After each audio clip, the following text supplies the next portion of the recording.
Yohan Gottfried हर्डर एक बहुत बड़े सोचने वाले इंसान थे। उनके विचार इतने गहरे और असरदार थे कि उनका असर सिर्फ सोच के दायरे तक नहीं बल्कि दूसरी कई चीजों पर भी पड़ा। उनके कई विचारों को बाद में और लोगों ने अपनाया और आगे बढ़ाया।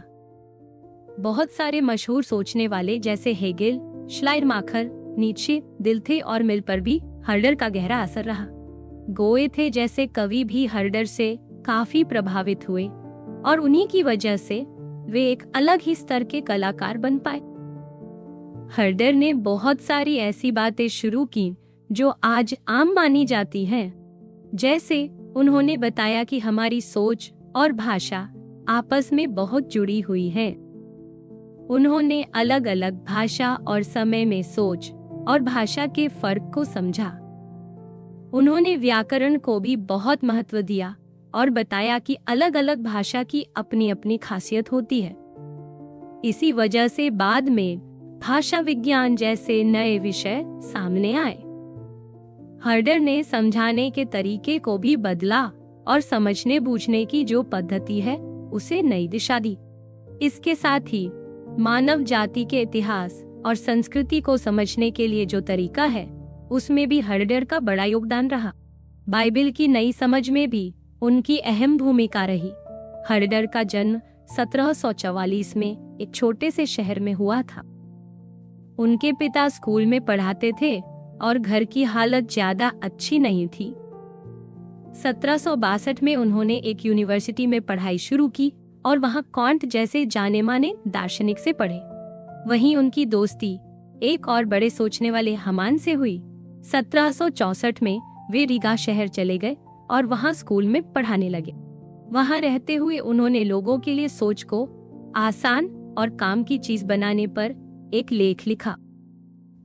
फिर भाषा और साहित्य पर भी लिखा और सुंदरता को समझने के बारे में भी लिखा।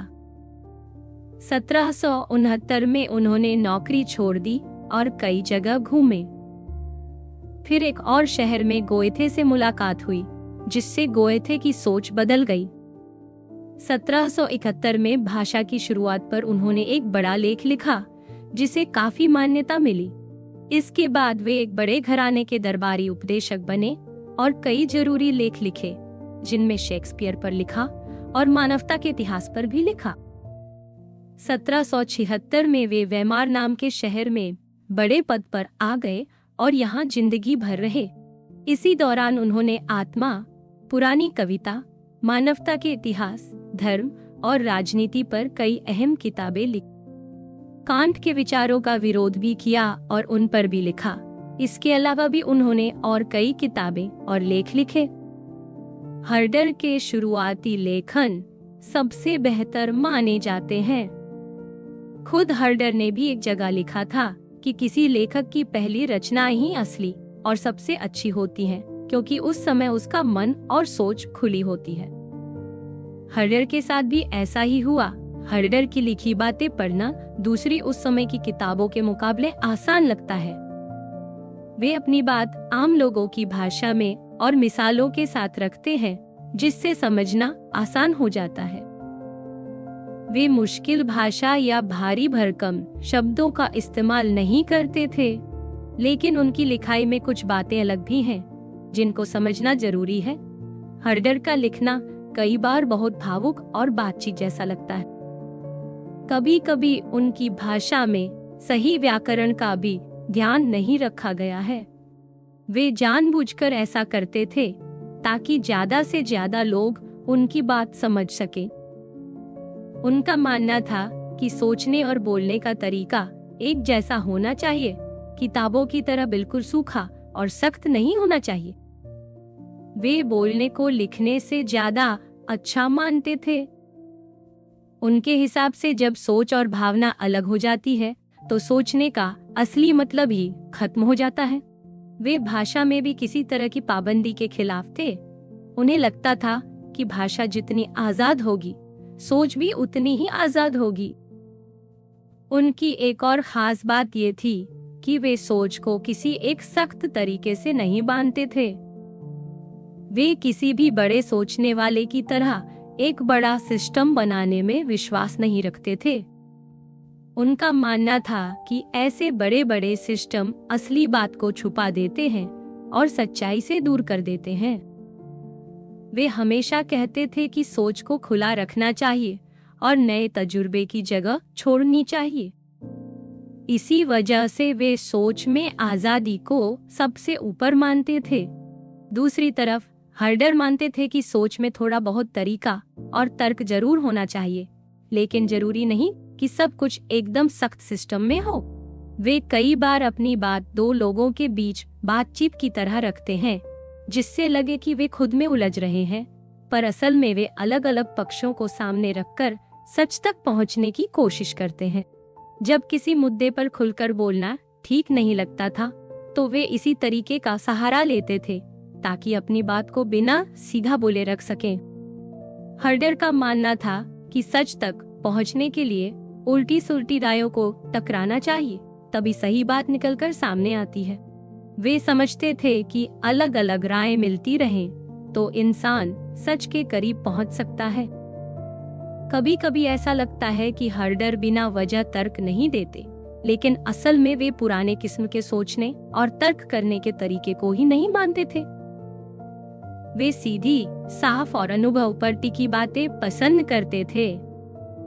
उनका कहना था कि सोच में ताजगी और खुलापन होना चाहिए, तभी असली बात सामने आती है। हर्डर पर उनके समय के एक बड़े विचारक का असर जितना बताया जाता है, असल में उतना नहीं था। उनके असली सोच पर बचपन में मिले एक और दार्शनिक का असर ज्यादा था, लेकिन बाद में वे खुद उनके खिलाफ भी बोलने लगे। हर्डर ने उनके शुरुआती विचारों को अपनाया था, जिसमें किसी भी चीज को तर्क और अनुभव से समझना और नैतिकता में भावना को अहम मानना शामिल था। ये बातें हर्डर के पूरे जीवन में उनके साथ रहीं। हर्डर की एक जरूरी रचना है जिसमें उन्होंने बताया कि सोच को आम लोगों के लिए कैसे फायदेमंद और समझने लायक बनाना चाहिए। इसमें उन्होंने बताया कि सोच या दर्शन का असली मकसद लोगों की भलाई है। उनके हिसाब से सोच ऐसी होनी चाहिए जो हर किसी के लिए काम आए, सिर्फ किताबों या पढ़े लिखे लोगों तक सीमित न रहे। हर्डर ने अपनी इस सोच को दो बड़े बदलावों से आगे बढ़ाया। पहला, वे पुराने तरीके की सोच को नकारते थे, जिसमें तजुर्बे से बाहर की बातें ज्यादा होती थीं।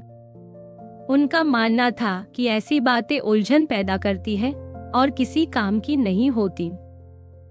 वे मानते थे कि असली सोच वो है जो तजुर्बे और सीधी समझदारी पर टिकी हो। पुराने किस्म की सोच लोगों को असली मुद्दों से भटका देती है। उनके हिसाब से हमें अपने तजुर्बे, प्रकृति और समाज पर ध्यान देना चाहिए। दूसरा बदलाव नैतिकता को लेकर था। हर्डर का मानना था कि नैतिकता का असली आधार भावना होती है, न कि कोई दिमागी तर्क या दलील। वे कहते थे कि जो लोग नैतिकता को तर्क से समझाते हैं, वे असल में गलत हैं और ऐसा करना नुकसानदेह भी है। इससे लोगों में नैतिकता की भावना कम हो जाती है और लोग उसे मजाक समझने लगते हैं। असली नैतिकता हर्डर के हिसाब से इंसान के दिल में होने वाली भावनाओं से आती है।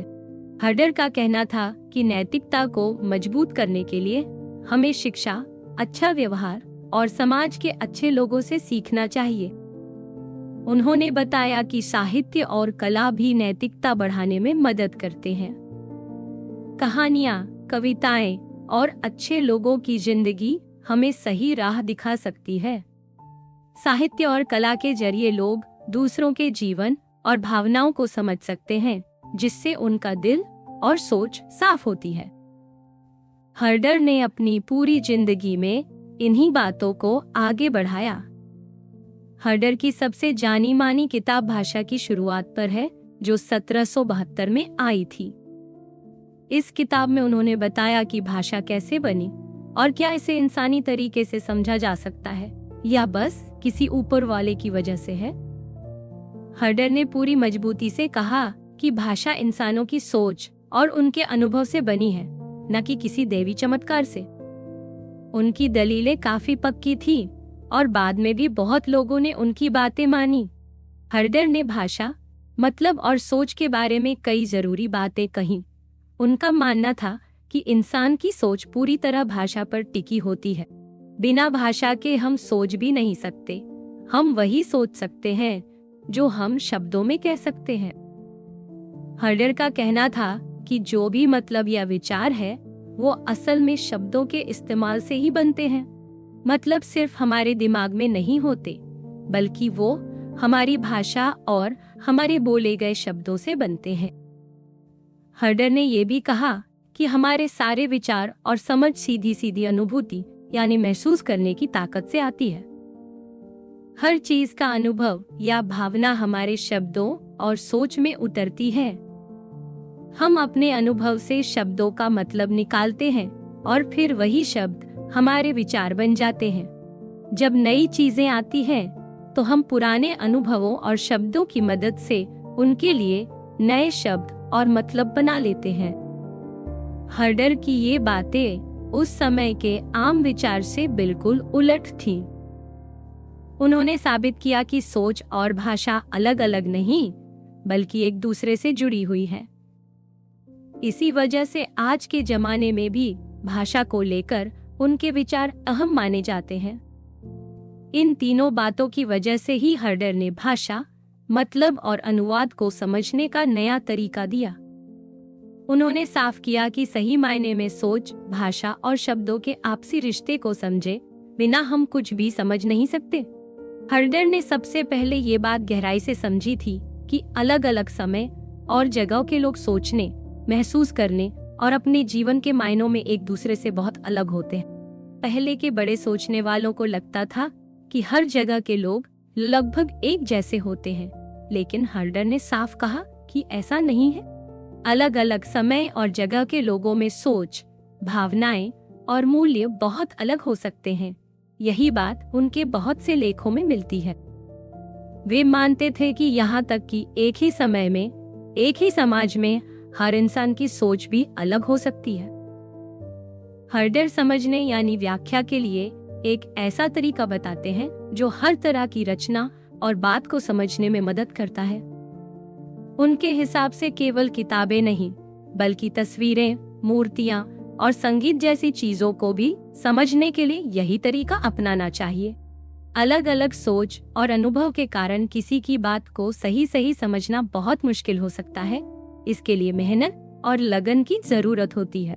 बहुत बार ऐसा होता है कि जो बात हम समझ रहे हैं वो हमारे अपने नजरिए से मिलती जुलती लगती है, लेकिन असल में ऐसा जरूरी नहीं है।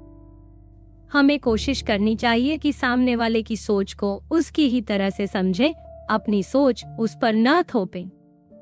हर्डर का मानना था कि किसी को समझने के लिए उसकी भाषा, उसके शब्दों का मतलब और उसके अनुभव को समझना बहुत जरूरी।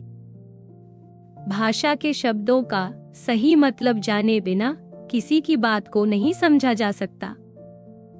किसी भी सोच या विचार का असली आधार उसकी भाषा और उसके अनुभवों में छुपा होता है। किसी चीज को सही सही समझने के लिए हमें उस इंसान की जगह खुद को रखना चाहिए, उसकी भावनाओं और अनुभवों को महसूस करना चाहिए। हर्डर ये भी कहते थे कि किसी भी किताब या बात को समझते समय हमें किसी धार्मिक सोच या परंपरा को बीच में नहीं लाना चाहिए।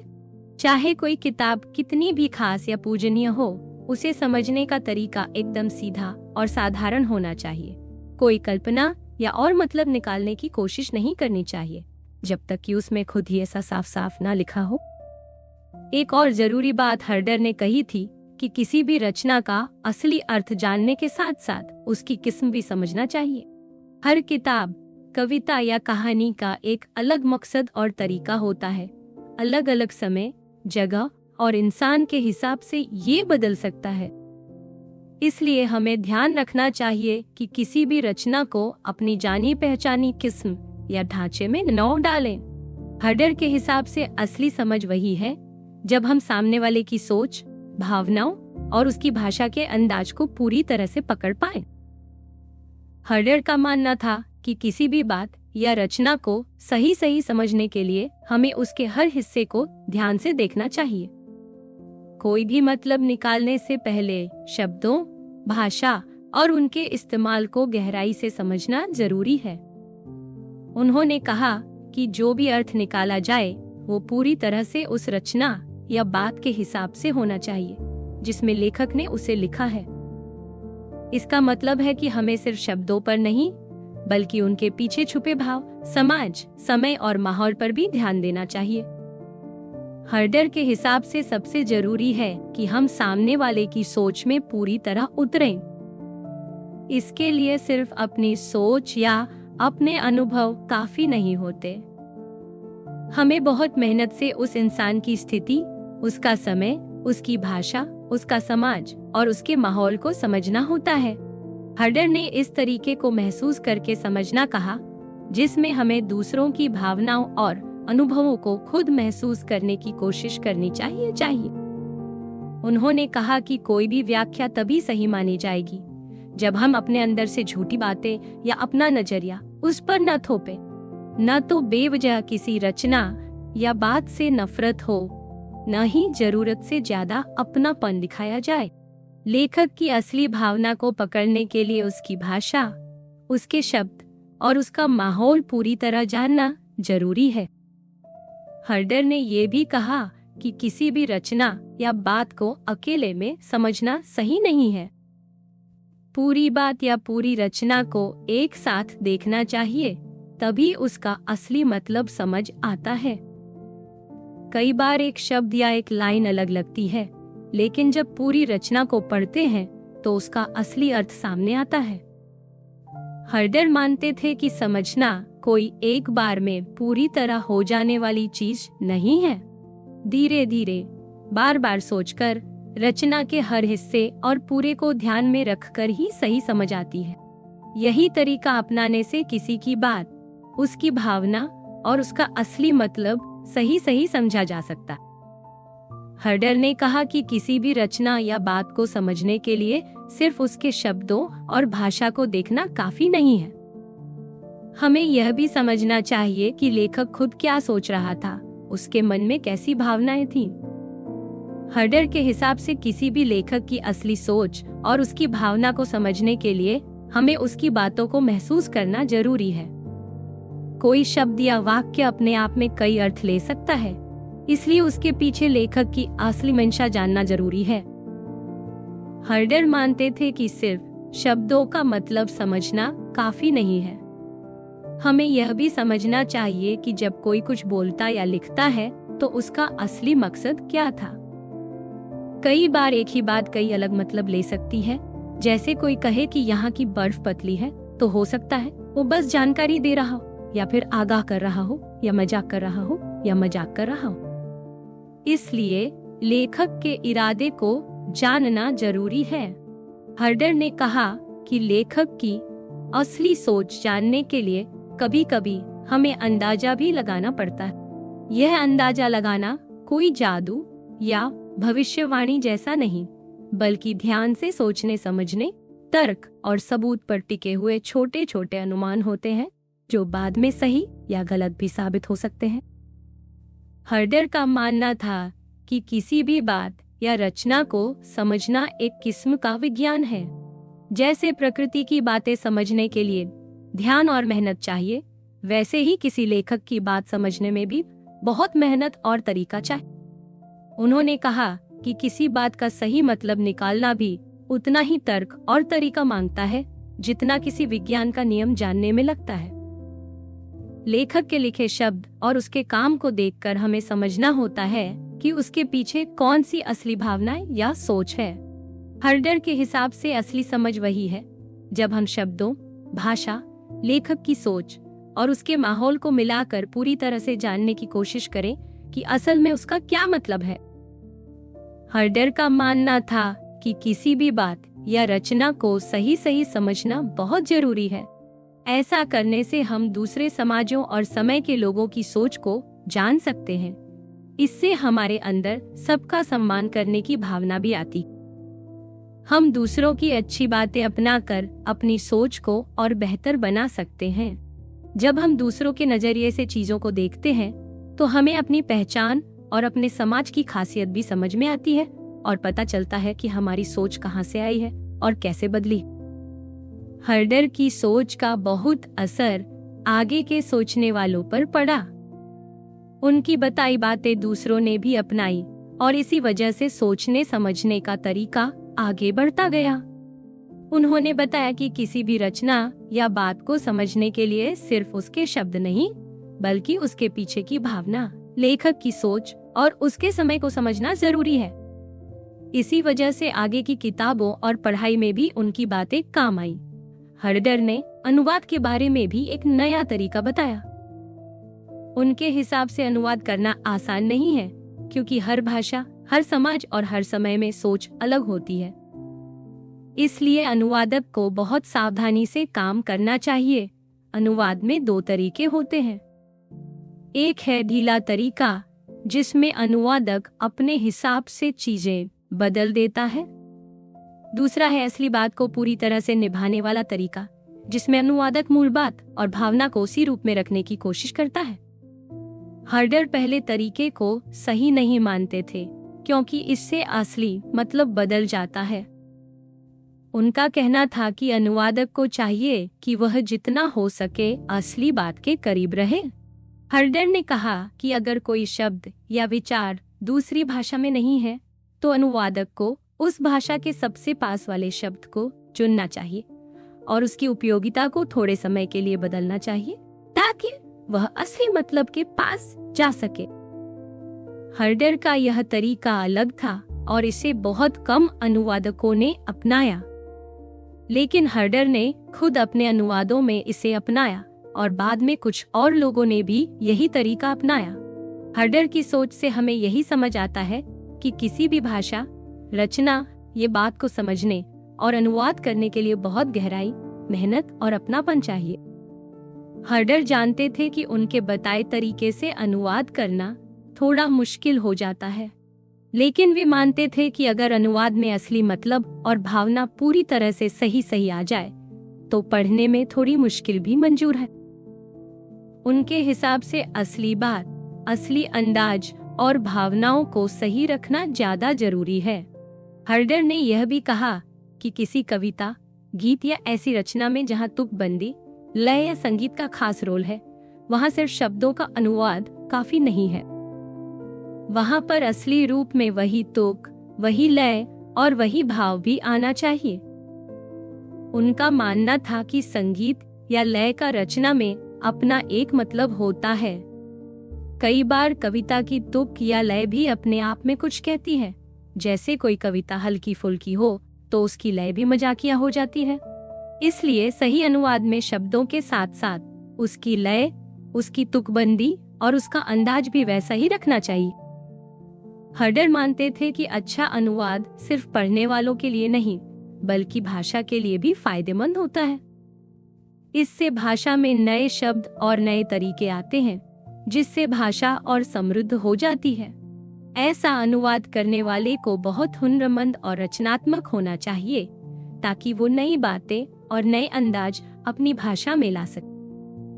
हर्डर ने ये भी माना कि हर तरह का अनुवाद जरूरी नहीं कि एक जैसा हो।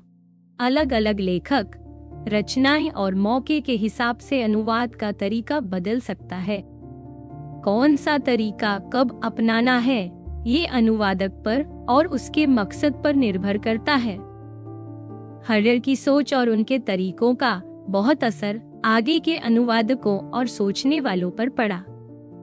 उनके बताए हुए तरीके से अनुवाद करने पर ही असली भावनाएं, असली मायने और रचना की गहराई सामने आती है।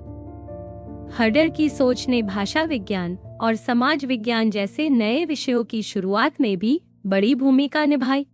उनकी बातें आज भी हमें यह सिखाती हैं कि किसी भी रचना या बात को पूरी ईमानदारी, अपनापन और गहराई से समझना और आगे पहुंचाना कितना जरूरी है। हर्डर ने मन और शरीर के बारे में बहुत सोच विचार किया। उन्होंने कई तरीके आजमाए, लेकिन आखिर में उन्होंने यह माना कि मन और शरीर अलग अलग नहीं है, दोनों एक ही तरह के नियम से चलते हैं। उनके हिसाब से मन और उसके भावनाएं भी हमारे शरीर के कामकाज की तरह ही हैं। जैसे शरीर में अलग अलग चीजें होती हैं, वैसे ही मन की भी अपनी ताकतें होती हैं, जो इंसान के व्यवहार में दिखती। हर्डर ने कहा कि मन की हालत को समझने के लिए हमें उसके दिखने वाले असर पर ध्यान देना चाहिए, जैसे इंसान का व्यवहार, उसका बोलना चलना, उसकी आदत। उनके मुताबिक मन और व्यवहार एक दूसरे से जुड़े हुए हैं, पर उन्होंने ये भी माना कि कई बार मन में चल रही बातें बाहर दिखती नहीं है, इसलिए मन और व्यवहार को एक जैसा मानना भी सही नहीं। हर्डर ने मन के बारे में एक और बात कही। उनके अनुसार मन में अलग अलग ताकतें या हिस्से नहीं होते, जैसे कुछ और दार्शनिक मानते थे। उन्होंने कहा कि सोच, महसूस करना और चाहना ये सब आपस में जुड़े हुए हैं, अलग अलग नहीं हैं। उन्होंने ये भी समझाया कि जब लोग कोशिश करते हैं कि इनको एक दूसरे से अलग करके देखें, तो कई मुश्किलें पैदा होती हैं। हर्डर का मानना था कि सोच और भाषा का रिश्ता बहुत गहरा है। सोच और भाषा एक दूसरे से जुड़ी हैं। इंसान जैसी भाषा सीखता है, वैसे वैसे उसकी सोच भी बढ़ती है। जब हम सोच को भाषा से अलग करने की कोशिश करते हैं, तो बात बेकार हो जाती है और असली मतलब खो जाता है। हर्डर ने यह भी कहा कि मन और शरीर की असली पहचान और ताकत को समझने के लिए हमें दोनों को साथ में देखना चाहिए। उनका कहना था कि मन और शरीर की दुनिया में कोई गहरी दीवार नहीं है, सब कुछ आपस में जुड़ा है। उनकी सोच का असर आगे भी कई सोचने वालों पर पड़ा और मन की गहराई को समझने का तरीका बदल गया। हर्डर ने ये बताया कि सोचने और चाहने यानी इच्छा रखने के बीच गहरा रिश्ता है। उनका कहना था कि जैसी हमारी इच्छा होती है, वैसे ही हमारी समझ बनती है। वह मानते थे कि सिर्फ सच्चाई जानने की हल्की इच्छा काफी नहीं है, बल्कि मजबूत भावनाएं और चाहत भी जरूरी है। वे इस बात के खिलाफ थे कि दर्शन या विज्ञान सिर्फ दिमाग से किया जाए और उसमें कोई भावना या चाहत न हो। उनका कहना था कि अगर हम सोच को भावनाओं से अलग करते हैं, तो हमारी सोच कमजोर हो जाती है। हर्डर ने कहा कि सोच और महसूस करने में भी गहरा जुड़ाव है। हमारे सभी विचार और भरोसे किसी न किसी अनुभव या एहसास पर टिके होते हैं। साथ ही जैसे जैसे हमारे विचार बदलते हैं, वैसे वैसे हमारे महसूस करने का तरीका भी बदलता है। अगर हम इस रिश्ते को तोड़ते हैं, तो सोच में गड़बड़ी आ जाती है। हर्डर ने ये भी बताया कि हमारी महसूस करने की ताकतें भी आपस में जुड़ी हैं। इंसान के अंदर सोचने और महसूस करने की एक तरह की मिलावट होती है।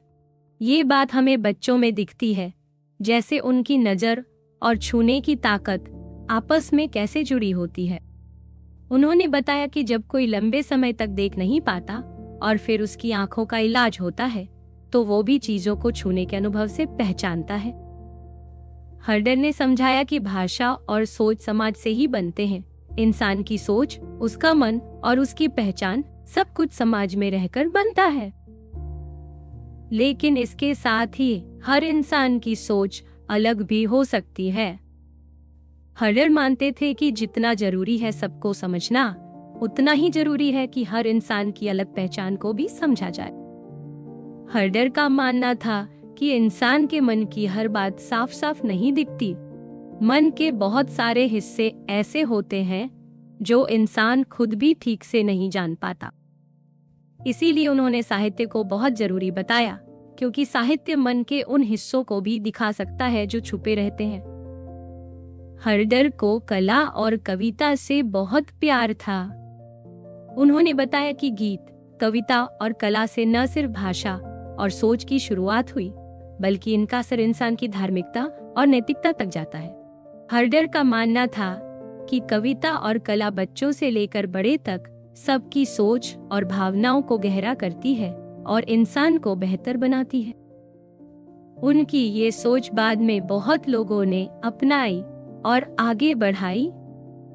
हर्डर ने सुंदरता और कला के बारे में जो बातें कही, वो बहुत ही साफ और आसान थी।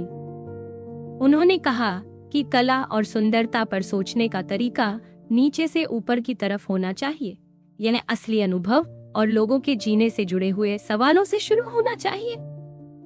वे पुराने किस्म के कड़े नियमों वाले सिस्टम पर भरोसा नहीं करते थे। शुरुआत में उन्होंने कोशिश की थी कि संगीत, मूर्ति, चित्रकला और कविता को अलग अलग तरीके से समझा जाए, पर बाद में उन्होंने माना कि ये तरीका बहुत सीधा और आसान नहीं है। असल में उनकी असली सोच इससे कहीं ज्यादा गहरी थी। हर्डर के लिए भाषा और कला का रिश्ता बहुत जरूरी। उनका मानना था कि इंसान की सोच और उसके भाव भाषा के बिना नहीं समझे जा सकते। उनके हिसाब से असली मायने और सोच शब्दों और भाषा के इस्तेमाल से ही बनते हैं। उन्होंने कहा कि अगर कोई सोच या भाव है तो उसे या तो शब्दों में या किसी और सांकेतिक तरीके से ही समझा जा सकता है, जैसे चित्र, मूर्ति या संगीत। लेकिन वे मानते थे कि गैर शब्द वाली कला भी सोच और भाव को जाहिर कर सकती है, पर उसकी जड़ फिर भी भाषा में ही होती है। हर्डर ने बाद में माना कि मूर्ति कला, चित्रकला, संगीत वगैरह भी इंसान की सोच और उसके मन के भावों को दिखा सकते हैं। उन्होंने कहा कि मूर्तिकार जब कोई मूर्ति बनाता है तो उसके मन में कहानियां और भाव होते हैं जो पहले से ही भाषा में बसे होते हैं। ऐसे में मूर्ति या चित्र का मतलब भी उस भाषा और सोच से जुड़ा होता है जो कलाकार के दिल दिमाग में है।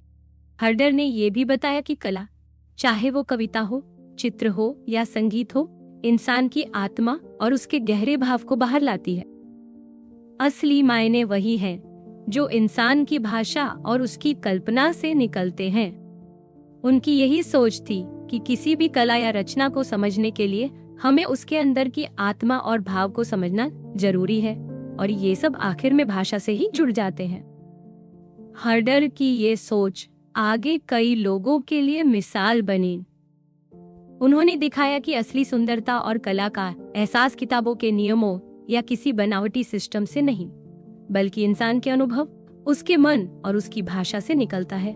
हर्डर ने माना कि जो कला शब्दों के बिना होती है, जैसे चित्र, मूर्ति या संगीत, वह भी सोच और भाषा पर निर्भर होती है। जब हम किसी ऐसी कला को देखते हैं तो हमारा खुद का दिमाग उसमें अपने विचार, अनुभव और भाषा के साथ शामिल हो जाता है। मतलब बिना शब्दों वाली कला भी तभी पूरी तरह समझ में आती है जब हमारे अंदर उसे देखने की समझ और सोच पहले से हो, और ये सब सोच भी भाषा से जुड़ी होती है। हर्डर की सोच ने लोगों के लिए ये आसान कर दिया कि वे कला को भी उसी तरह समझे जैसे साहित्य को समझते हैं, क्योंकि दोनों में ही मतलब और भावना की गहराई होती है, और दोनों को समझने के लिए हमें सोच, भाषा और समाज के हिसाब से देखना होता है। हर्डर ने यह भी कहा कि अलग अलग जमाने, समाज और इंसान की सोच, भावना और उनके नियम अलग होते हैं। ये फर्क साहित्य में भी होते हैं और बिना शब्दों वाली कला में भी। जैसे अलग अलग जमाने में कविता या कहानी का मतलब अलग हो सकता है, वैसे ही मूर्ति या चित्र का भी। हर्डर मानते थे कि हर कला या रचना का अपना अलग मकसद और तरीका होता है जो उसके समय, समाज और बनाने वाले इंसान पर निर्भर करता है। जैसे किसी जमाने की ट्रेजेडी और दूसरे जमाने की ट्रेजेडी एक जैसी नहीं होती। हर्डर ने कहा कि हमें इन फर्कों को समझना चाहिए, वरना हम असली मतलब नहीं पकड़ पाएंगे। हर्डर ने बताया कि पहले के समय में साहित्य और कला में भावनाएं ज्यादा होती थी, पर समय के साथ सोच और विज्ञान बढ़ गया और भावनाएं थोड़ी कम हो गईं। उनका मानना था कि ये बदलाव बुरे नहीं हैं, बल्कि अलग अलग तरीके से सही हैं। हर्डर ने कहा कि सुंदरता और भावनाएं भी समय, समाज और इंसान के हिसाब से बदलती हैं। एक जमाने या समाज में जो खूबसूरती मानी जाती है, दूसरी जगह और समय में उसका मतलब अलग हो सकता है। उनका मानना था कि कविता, कहानी और कला का मकसद सिर्फ मनोरंजन नहीं, बल्कि अच्छे मूल्यों और सोच को भी लोगों तक पहुंचाना है। लेकिन ये मूल्य और सोच भी हर जमाने और समाज में अलग हो सकते हैं। हर्डर की ये बातें सिखाती हैं कि कोई भी कला, कविता या कहानी अपने समय, समाज और बनाने वाले की सोच से जुड़ी होती है। अगर हम इन फर्कों को समझते हुए किसी रचना को देखें या पढ़ें, तो ही उसका असली मतलब समझ सकते हैं। हर्डर का कहना था कि हर समाज, समय और इंसान की सोच, विश्वास और पसंद नापसंद अलग होती है। साहित्य इन्हीं सब चीजों को शब्दों के जरिए सबसे साफ तरीके से दिखाता है। इसलिए अगर हमें किसी पुराने साहित्य या कविता को समझना है, तो हमें उसके शब्द, उसकी भाषा और उस दौर की सोच को ध्यान से समझना होगा। कोई भी कविता या कहानी अपने हिस्सों में बंटी होती है, लेकिन उसे पूरी तरह समझने के लिए हमें उसके हर हिस्से को पूरे रचना के नजरिए से देखना चाहिए। हर्डर मानते थे कि बिना शब्दों वाली कला जैसे चित्र, मूर्ति या संगीत भी इंसान के विचार, विश्वास और भावनाएं ही दिखाते हैं, और इन सब का आधार भी भाषा ही होती है। इसीलिए किसी भी कला को समझने और सही तरीके से परखने के लिए उसी तरह की सोच और मेहनत जरूरी है जैसी साहित्य समझने में होती है। जब तक हम उसके पीछे छुपी बातों को नहीं समझेंगे, तब तक उसे ठीक से परख भी नहीं सकते। हर्डर के मुताबिक हर रचना या कला का कोई ना कोई मकसद और अंदाज होता है जिसे पहचानना बहुत जरूरी है। ये अंदाज या शैली अलग अलग जमाने, समाज या इंसान के हिसाब से बदलती रहती है। एक जमाने की कविता और दूसरे जमाने की कविता एक जैसी नहीं होती। अगर हम ये फर्क नहीं समझेंगे, तो हम रचना का सही अर्थ नहीं निकाल पाएंगे। हर्डर ने कहा कि किसी भी रचना या कला के अंदाज को समझने के लिए पहले हमें खुद रचना को ध्यान से देखना चाहिए, फिर उसके समाज, उसके बनने के समय और उसके पुराने रूपों को भी देखना चाहिए। कभी कभी कलाकार या लेखक खुद भी अपने अंदाज के बारे में खुलकर बताते हैं, तो वो भी ध्यान में रखना चाहिए।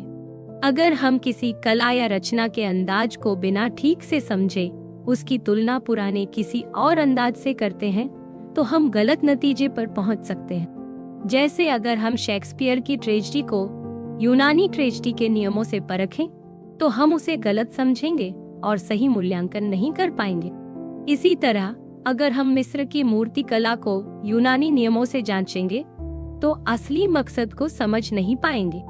हर्डर की ये बातें हमें ये सिखाती हैं कि कोई भी रचना, चाहे वो कविता हो, मूर्ति हो या चित्र, उसका असली मतलब समझने के लिए उसके समय, समाज और उसके अपने खास अंदाज को पहचानना बहुत जरूरी है। तभी हम उसे सही मायनों में समझ और परख सकते हैं। हर्डर के नए नजरिए ने साहित्य और कला को समझने और परखने के तरीके में बहुत बड़ा बदलाव ला दिया। अब लोग रचनाओं को उनके समय, समाज और उनके अंदर छुपे अर्थों के हिसाब से देखने लगे। इससे पुराने साहित्य और कला को भी गहराई से समझना आसान हो गया। जैसे श्लेगिल भाइयों ने पुराने समय की दुखांत कहानियों को नए तरीके से समझा और समझाया, जिससे आगे की पढ़ाई और सोच का आधार तैयार हुआ। हर्डर ने सुंदरता को लेकर भी साफ राय रखी। उन्होंने बताया कि अलग अलग समय और समाज में सुंदरता का मतलब अलग होता है। मतलब जो एक जमाने में खूबसूरती मानी जाती है, जरूरी नहीं कि वो हर जगह और हर समय वैसी ही मानी जाए। उन्होंने ये भी कहा कि असल में सुंदरता का विचार पहले देखने की आदतों से शुरू हुआ, लेकिन अब ये हर उस चीज पर लागू होता है जो मन को अच्छा लगे, चाहे वो कोई आवाज हो, सोच हो या और कुछ। हर्डर ने ये भी समझाया कि सुंदरता उतनी जरूरी नहीं है जितनी लोग समझते हैं। असल में साहित्य और कला का मकसद किसी को अच्छा लगना या सिर्फ सुंदर दिखना नहीं है, बल्कि उसका असली काम इंसान की सोच, भाषा, धर्म और नैतिकता यानी अच्छे बुरे की समझ को आगे बढ़ाना। हर्डर का मानना था कि साहित्य और कला का सबसे जरूरी काम लोगों की सोच और चरित्र को अच्छा बनाना है। उन्होंने बताया कि ये काम कई तरह से होता है। जैसे अच्छी रचनाएं पढ़ने सुनने से हमें अच्छे आदर्श दिखते हैं, जिससे हम उन्हें अपनाने की कोशिश करते हैं। कविता या कहानी हमें दूसरों के दुख सुख, डर, आशा और खुशियों को महसूस करवाती है, जिससे हमारे अंदर दूसरों के लिए हमदर्दी और अच्छे भाव आते हैं। कला और संगीत भी हमारे अंदर अच्छे संस्कार और सोच लाने में मदद करते हैं। हर्डर के लिए किसी भी रचना को परखने का असली तरीका यही था कि वो हमारे चरित्र और सोच को कितना बेहतर बनाती है। अगर कोई कविता या कला बस दिखने में सुंदर है पर इंसान के व्यवहार और सोच को अच्छा नहीं बनाती, तो वो उतनी खास नहीं मानी जाती। यही वजह थी कि हर्डर ने अपने समय की कुछ रचनाओं को इस कसौटी पर जांचा और जहां उन्हें लगा कि उनमें अच्छाई नहीं है, वहां उन्होंने खुलकर उनकी आलोचना भी की। हर्डर की ये बातें आज भी समझाती हैं कि असली कला और साहित्य का मतलब है इंसान की सोच और जिंदगी को बेहतर बनाना, न कि सिर्फ आंखों या मन को थोड़ी देर के लिए अच्छा लगना। हर्डर ने नैतिकता यानी अच्छे बुरे की समझ पर अपनी अलग सोच दी, जो आगे चलकर बहुत असरदार साबित हुई। उन्होंने बताया कि इंसान की नैतिकता, उसका सही गलत का भाव, असल में उसके मन और भावनाओं से निकलता है, कोई ऊपर से आई हुई सच्चाई या नियम नहीं है। मतलब अच्छे बुरे का एहसास दिमाग से नहीं, हमारे मन से आता है। हर्डर का कहना था कि जिस तरह हर इंसान अलग है, वैसे ही उसकी भावनाएं और उसके नैतिक मूल्य भी अलग अलग हो सकते हैं।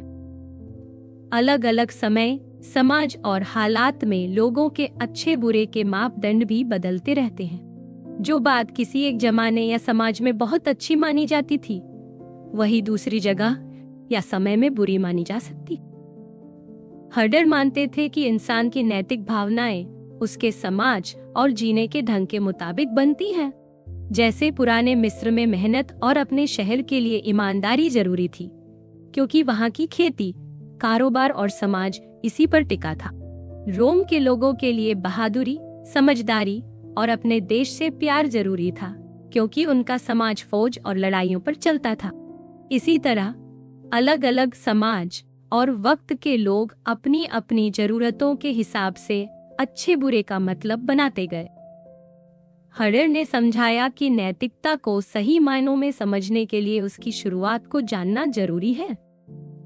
कोई भी नियम या भाव अचानक नहीं बनता, वो वक्त के साथ अलग अलग हालात और अनुभवों से बनता है। जैसे यूरोप की आज की नैतिकता धीरे धीरे कई पुराने समाजों की सोच और संस्कारों से बनकर आई है।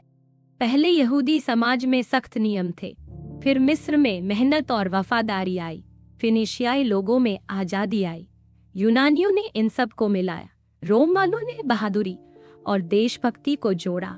फिर जब रोमन साम्राज्य टूटा तो उत्तरी समाजों और ईसाई धर्म के असर से और भी गुण जुड़े। हर्डर की सोच थी कि जब हम किसी भी समाज या वक्त की नैतिकता को समझना चाहें, तो हमें उसकी जड़ें, उसका इतिहास और उसके समाज के हालात को समझना चाहिए। उनका तरीका यही था कि नैतिकता को उसकी असली जरूरत, समाज और इंसान के जीने के तरीके से जोड़कर देखो। इसी वजह से हर्डर की सोच ने आगे चलकर कई बड़े विचारकों को रास्ता दिखाया और नैतिकता को देखने का नजरिया ही बदल दिया। हर्डर का मानना था कि नैतिकता असल में इंसान की भावनाओं पर टिकी होती है, न कि दिमागी ज्ञान या किसी तयशुदा नियम पर। उनका कहना था कि जब भी हम अच्छे बुरे की बात करते हैं, तो असल में हमारे अंदर से एक एहसास उठता है, न कि कोई सूखी समझ। सिर्फ दिमाग से नैतिकता समझाने की कोशिश बेकार है, बल्कि ये उलझन पैदा करती है और लोगों को सही नैतिकता से भटका देती है। इसलिए असली फोकस उन चीजों पर होना चाहिए जिनसे हमारे अंदर नैतिक भावना पैदा होती है और जिनसे वो मजबूत बनती है। हर्डर ने इस भावना को मजबूत करने के लिए शिक्षा और दिल छूने वाली बातों का बहुत महत्व बताया, लेकिन उनका तरीका सिर्फ इतना ही नहीं था।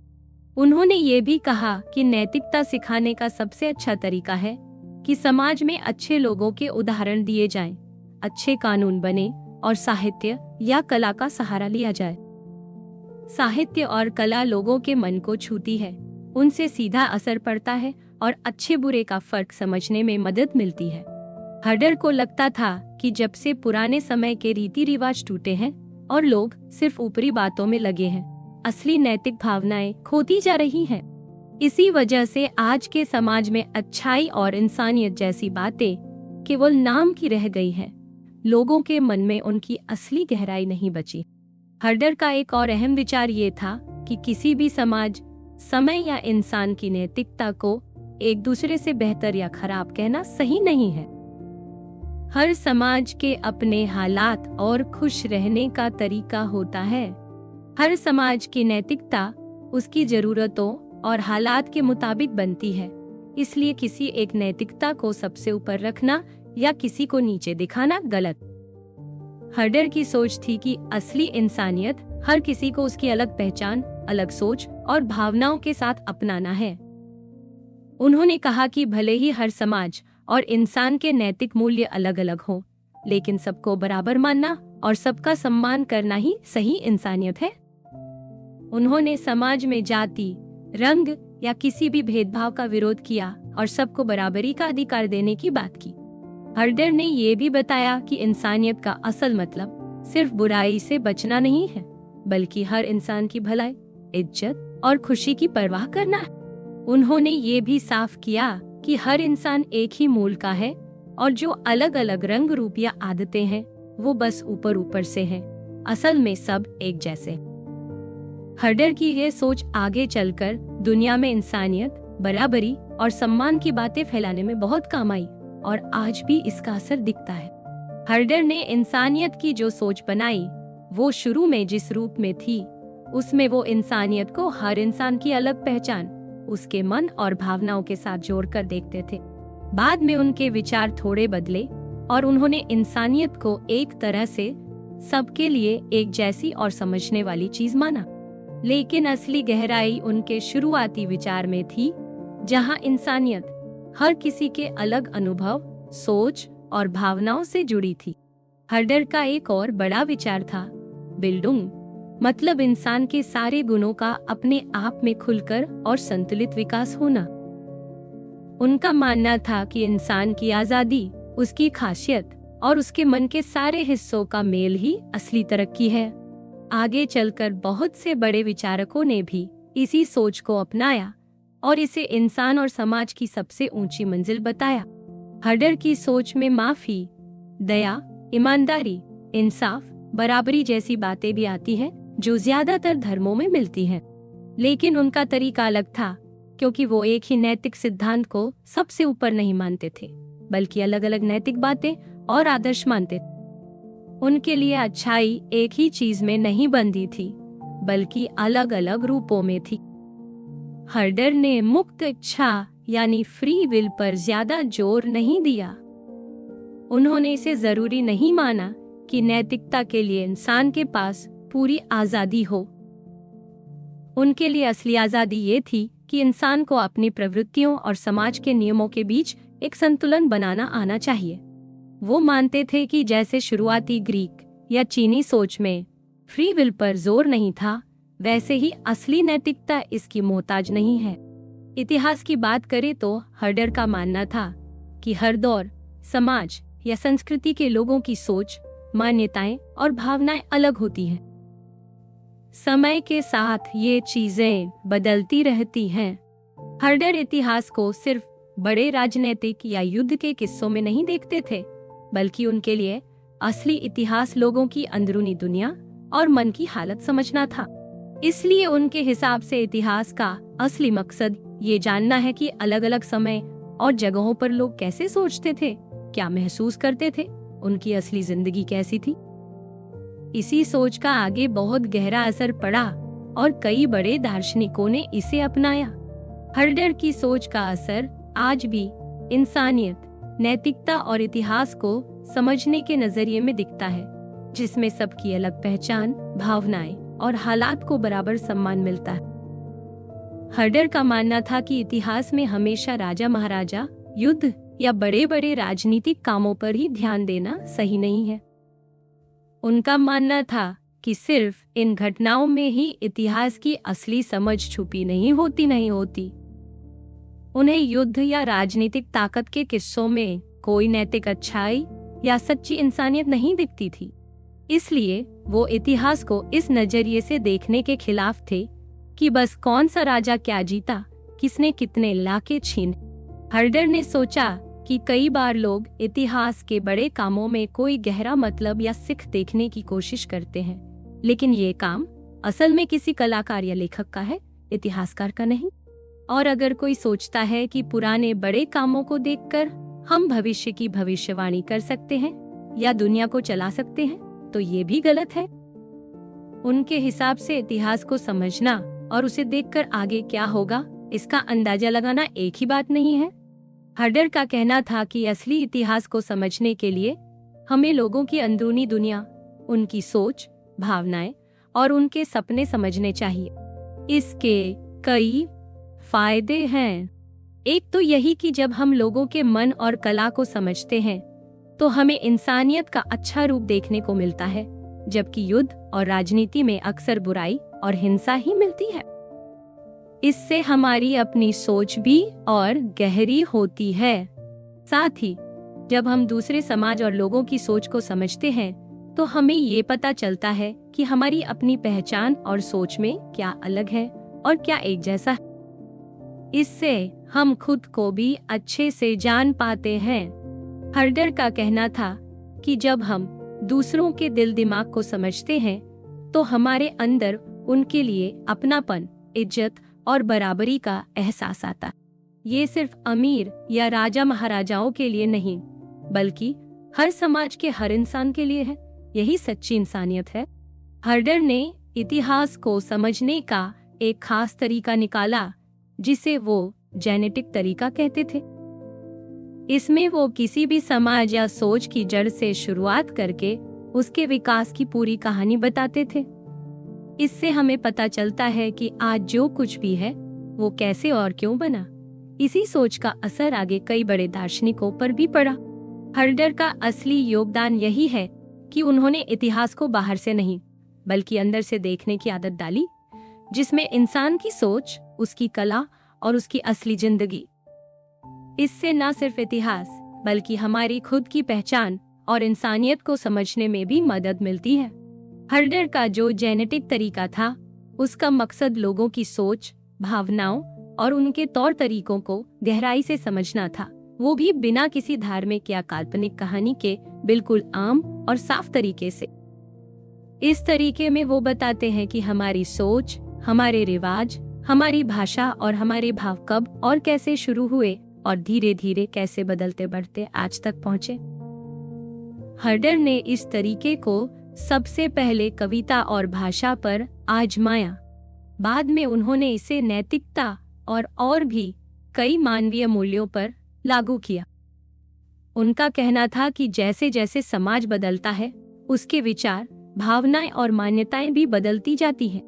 जैसे प्राचीन संस्कृतियों की कई बातें बाद में ग्रीक, फिर रोम और फिर यूरोप के लोगों ने अपनाई, बदली और अपनी बनाई। इस तरीके का एक फायदा ये होता है कि जब इंसान अपने विचार और रिवाजों की तुलना पुराने जमाने के या दूसरों के तौर तरीकों से करता है तो उसे समझ आता है कि उसकी सोच या मान्यता कोई आम और हर जगह चलने वाली चीज नहीं है, बल्कि ये समय और हालात के साथ बदलती रहती है। इससे हमें अपने आप को बेहतर समझने में मदद मिलती है। दूसरा फायदा ये है कि हम समझ पाते हैं कि हमारी सोच, भावनाएं और संस्कृति कोई एक दिन में नहीं बनी, बल्कि ये धीरे धीरे बहुत सारे बदलावों से गुजर कर बनी है। इससे हम जान पाते हैं कि ये सब कहां से आई और किस वजह से ऐसी है। हर्डर के इसी तरीके को आगे बहुत से बड़े विचारकों ने अपनाया और थोड़ा बहुत बदला भी। हर्डर का ये तरीका हमें ये भी सिखाता है कि हर समाज, हर समय और हर इंसान की सोच अलग अलग हो सकती है। इसलिए हमें अपनी सोच को सबसे ऊपर या सबसे सही नहीं मानना चाहिए, बल्कि दूसरों की सोच को भी समझना और अपनाना चाहिए। राजनीति के बारे में बात करें तो हर्डर ने समाज में बराबरी, आजादी और लोकतंत्र की वकालत की। उस जमाने में ये बातें आम नहीं थीं। वो मानते थे कि हर इंसान को बराबरी का हक मिलना चाहिए और देश में सबकी भागीदारी जरूरी है। उनके विचारों में इंसानियत, इंसानों की आजादी और सभी के लिए बराबरी की जगह सबसे ऊपर थी। हर्डर की सोच में आजादी बहुत अहम। वो चाहते थे कि हर इंसान को खुलकर सोचने और अपनी बात कहने का पूरा हक मिले। पूजा पाठ में भी आजादी हो। उनके पास इसके कई वजहें थीं। पहला, वो मानते थे कि ये आजादी इंसान की इज्जत का हिस्सा है। दूसरा, ये आजादी हर किसी के खुद को बेहतर बनाने के लिए जरूरी है। तीसरा, इंसान हमेशा सच्चाई तक नहीं पहुंच सकता, इसलिए जब अलग अलग राय टकराती हैं, तभी सच सामने आता है। बाद में और भी बड़े विचारकों ने उनकी इन बातों को अपनाया। हर्डर लोकतंत्र और गणराज्य के भी पक्के समर्थक थे। उनका मानना था कि देश के सभी लोगों को सरकार में भाग लेना चाहिए, न कि बस कुछ लोगों को हुकूमत मिले। इससे सभी लोगों के हक का ध्यान रखा जा सकता है। वो मानते थे कि अगर सबको हिस्सा मिलेगा तो सबकी भलाई होगी और समाज में लड़ाइयाँ भी कम होगी। उनका मानना था कि जब देश पर राज करने का हक कुछ लोगों तक ही सीमित रहता है, तो उसकी कीमत आम जनता को चुकानी पड़ती है। बराबरी को लेकर भी हर्डर की सोच साफ थी। वो अमीरी, गरीबी या संपत्ति के फर्क के खिलाफ तो नहीं थे, लेकिन वो किसी भी तरह की ऊंच नीच या दबाव के सख्त खिलाफ थे। उनका कहना था कि समाज के हर इंसान में आगे बढ़ने की काबिलियत है और सरकार को ये जिम्मेदारी लेनी चाहिए कि गरीबों को पढ़ाई और अच्छा जीवन मिल सके। अंतर्राष्ट्रीय राजनीति में भी हर्डर की सोच बहुत साफ थी। कई लोगों ने उन्हें राष्ट्रवादी कहा, लेकिन असल में वो पूरी दुनिया के इंसानों को बराबरी का दर्जा देने में विश्वास रखते थे। उनके लिए इंसानियत सबसे ऊपर थी। वो मानते थे कि अपने देश और संस्कृति से प्यार करना ठीक है, लेकिन हर देश, हर भाषा और हर संस्कृति को बराबरी का सम्मान मिलना चाहिए। उनके लिए नस्ल, धर्म या रंग के आधार पर भेदभाव करना गलत था। वो आपस में मिलजुल कर रहने, ज्ञान और व्यापार में एक दूसरे से सीखने के पक्षधर थे। हर्डर का मानना था कि हर देश, हर समाज अपनी अपनी पहचान और रिवाजों के साथ अच्छा है। सबको अपना अपना हक मिलना चाहिए। जबरदस्ती सबको एक जैसा बनाना नामुमकिन है और ना ही सही है। हर देश, हर समाज अपनी अलगियत के साथ पूरी तरह इज्जत के काबिल है। हर्डर का ये नजरिया दिखाता है कि इंसानियत सबसे बड़ी चीज है और सभी को बराबरी और आजादी मिलनी चाहिए। उनका ये नजरिया आज के समय के लिए भी बहुत जरूरी है, जहां दुनिया को जोड़ने और सभी इंसानों को एक नजर से देखने की जरूरत है। अब तक हर्डर की सोच के जितने भी राजनीतिक विचार बताए गए हैं, उनमें एक बात साफ है कि वो बाकी दार्शनिकों की तरह कोई बड़ी बड़ी या उलझी हुई राजनीति की थ्योरी नहीं बनाते। वो न तो कल्पना में बने नियमों की बात करते हैं, न ही पुराने ढर्रे की बातें जैसे कि प्राकृतिक अधिकार, सामाजिक अनुबंध या कोई कौटुंबिक आदर्श समाज। हर्डर इन सब से दूर रहते हैं और ये सब उन्होंने सोच समझ कर किया है। उनके लिए असलियत में जो चीजें चल रही हैं, वही ज्यादा मायने रखती हैं। वो मानते थे कि इंसान के नैतिक भाव और संवेदनाएं, जिनके बल पर हम समाज और राजनीति बनाते हैं, वही असली आधार है।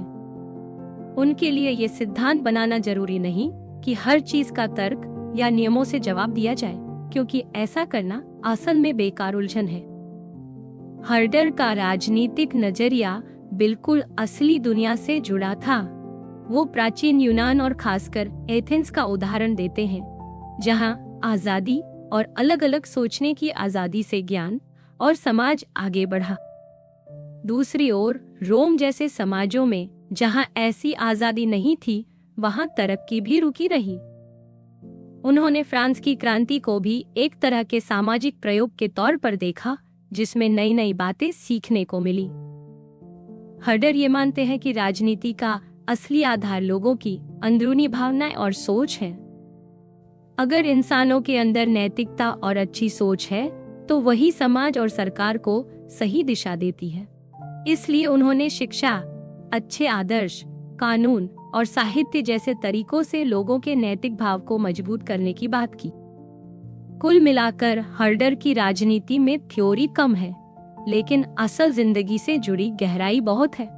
वो दिखावे के गहरे विचारों से ऊपर उठकर सीधे और असरदार सोच की बात करते हैं, जिसमें इंसानियत, आजादी और बराबरी को सबसे ऊपर रखा गया है। अब अगर धर्म की बात करें तो हर्डर का समय ऐसा था जब हर कोई विज्ञान और ईश्वर को एक साथ जोड़ने की कोशिश कर रहा था। उस समय के बड़े दार्शनिक भी इस कोशिश में लगे थे कि किस तरह धर्म और विज्ञान, खासकर ईसाई धर्म, आपस में मेल खा सके। हर्डर भी इसी माहौल का हिस्सा थे, लेकिन उस दौर के बाद ही जर्मन सोच में इतनी हिम्मत आई कि लोगों ने खुलकर धर्म की आलोचना शुरू की। इसलिए हर्डर की धर्म पर राय भी उस पुराने माहौल से जुड़ी हुई है। हर्डर का धर्म के बारे में सोच शुरू से बहुत खुली और आगे की थी, चाहे उनका शुरुआती समय हो या बाद का। बस उनके जीवन के बीच के कुछ सालों में, जब वो ब्यूकेबुर्ग में थे, उनका झुकाव तर्क को छोड़कर सीधी आस्था पर आ गया था। ये बदलाव एक मानसिक परेशानी की वजह से हुआ था और इस समय को उनकी असली सोच का हिस्सा नहीं माना जाना चाहिए। हर्डर ने धर्म के बारे में कई जरूरी बातें कहीं। उनमें सबसे अलग और असरदार बात ये थी कि उन्होंने ईश्वर को एक शक्ति या ऊर्जा की तरह देखा जो सब में है और सब कुछ उसी से चलता है। वो मानते थे कि ये एक ही शक्ति है जिससे सारा संसार बना है और उसी को ईश्वर कहा गया है। लेकिन उन्होंने ये भी कहा कि ये शक्ति हमेशा काम करती रहती है, सिर्फ चुपचाप बैठी नहीं रहती। इसके साथ ही हर्डर मानते थे कि ये शक्ति कोई विचार या इरादा भी रखती है, यानी ईश्वर बस शक्ति नहीं बल्कि एक सोचने समझने वाली आत्मा भी है। उन्होंने ये भी बताया कि प्रकृति की सारी ताकतें जिंदा और चलती फिरती है, कोई मशीन जैसी नहीं है। उनके लिए सब कुछ एक ही मूल शक्ति से निकला है और हर चीज में वही शक्ति है। हर्डर की सोच ने जर्मन समाज में धर्म और ईश्वर को लेकर एक नई लहर शुरू कर दी थी। बहुत सारे जाने माने लोगों ने उनकी इस सोच को अपनाया और आगे बढ़ाया। धर्म की दुनिया में हर्डर की दूसरी बड़ी खासियत ये थी कि वो बाइबल या किसी भी धार्मिक किताब को इंसान का लिखा मानते। उनके हिसाब से इन किताबों की व्याख्या भी उसी तरह होनी चाहिए जैसे किसी दूसरी पुरानी किताब की होती है। धार्मिक मान्यताएं या चमत्कारों की कहानियां समझने के लिए तर्क और सच्चाई को छोड़ना सही नहीं है, बल्कि बाइबल जैसी किताबों की भी जांच पड़ताल ठीक उसी तरह होनी चाहिए जैसे बाकी किसी भी इतिहास या साहित्य की किताब की होती है। अगर उसमें कोई सीख है तो वो इंसान की मेहनत और सोच समझ से ही मिलेगी, न कि अंधी आस्था से। हर्डर का मानना था कि धर्म और विज्ञान दोनों की अपनी अपनी जगह है और दोनों को एक दूसरे में दखल नहीं देना चाहिए। वो चाहते थे कि धार्मिक बातें विज्ञान में दखल न दें और न ही धार्मिक किताबों को समझने के लिए किसी खास धर्म की सोच को थोपना चाहिए। सबको इंसान की नजर से और साफ सोच से समझना चाहिए। हर्डर की ये बातें उस जमाने में काफी अलग और साहसी थीं। उन्होंने धर्म को तर्क, इंसानियत और समझदारी से जोड़कर देखा, न कि अंधी आस्था या किसी खास धार्मिक दबाव से। हर्डर के समय में बाइबल को वैसे ही समझने की बात जैसी किसी दूसरी किताब को समझा जाता है आम नहीं थी। लेकिन हर्डर ने साफ साफ कहा कि बाइबल को समझने में किसी भी तरह के चमत्कार या दैवी प्रेरणा की उम्मीद नहीं करनी चाहिए। उन्होंने ये भी माना कि ये जरूरी नहीं कि बाइबल की हर बात हमेशा सही हो या उसमें कोई गलती न हो। उनका मानना था कि जैसे बाकी किताबें इंसानों ने लिखी हैं, वैसे ही बाइबल भी इंसान की सोच से बनी है और उसे भी पूरी ईमानदारी और खुली सोच के साथ पढ़ना और समझना चाहिए। हर्डर ने एक और जरूरी बात कही कि बाइबल को बिना वजह कहानी या संकेतों में बदलकर नहीं समझना चाहिए। जहां कोई लेखक खुद साफ साफ इशारा दे, बस वही कहानी को अर्थ या संकेत की तरह पढ़ना चाहिए। बाकी जगह सीधे सादे ढंग से ही पढ़ना बेहतर है। उन्होंने बताया कि कई बार लोग अपनी मान्यताओं को बाइबल में जबरदस्ती खोजने की कोशिश करते हैं ताकि वो खुद को सही साबित कर सके। इसी वजह से बिना जरूरत के कहानियों को घुमा फिरा कर समझाते हैं। हर्डर की इस साफ और सेक्युलर सोच की वजह से उन्होंने बाइबल के बारे में कई ऐसी बातें बताई जो पहले किसी ने नहीं बताई थी। उन्होंने पुराने नियम की कविताओं के अलग अलग तरीके और शैली को बारीकी से समझाया। वो ये भी बताने लगे कि समय के साथ हिब्रू लोगों के विचार मौत और आत्मा के बारे में बहुत बदल गए। इसी वजह से बाइबल के बारे में जो कई पुरानी धारणाएं थीं, उन्हें हर्डर ने और साफ किया। उन्होंने ये भी बताया कि सोलोमन की कविता जैसी चीजें असल में साधारण प्रेम की कविताएं हैं, न कि कोई धार्मिक संकेत या कहानी। नए नियम को लेकर भी हर्डर ने बड़ी साफ बात की। उन्होंने कहा कि ये चारों गॉस्पेल्स असल में 4 अलग अलग लोगों के अनुभव हैं और सबका समय और तरीका अलग अलग है। वो मानते थे कि ये सब एक जैसे नहीं हैं, बल्कि इनमें कई बार बातें एक दूसरे से अलग भी हैं। उन्होंने ये भी बताया कि सबसे पहली गॉस्पेल मार्क की है, फिर मैथ्यू और ल्यूक की, और सबसे बाद में जॉन की लिखी गई थी। उनके अनुसार ये सारी बातें असल में पहले लोगों की बोलचाल और उनके अनुभवों से निकली हैं, न कि सीधा ऊपर से आई कोई बात है। हर्डर का ये साफ और सेक्युलर तरीका जल्दी ही और भी लोगों ने अपनाया। अब बाइबल को एक आम किताब की तरह समझने की सोच ज्यादा मजबूत हो गई थी। हर्डर ने तो ये उम्मीद की थी कि विज्ञान और तर्क से धर्म और बाइबल की बातें और मजबूत होंगी, लेकिन आगे चलकर इन सबसे धर्म और बाइबल की पुरानी धारणाएं कमजोर ही हुई। फिर भी हर्डर की सोच ने बाइबल को समझने का नजरिया पूरी तरह बदल दिया और ये बदलाव आगे चलकर और गहरा होता गया।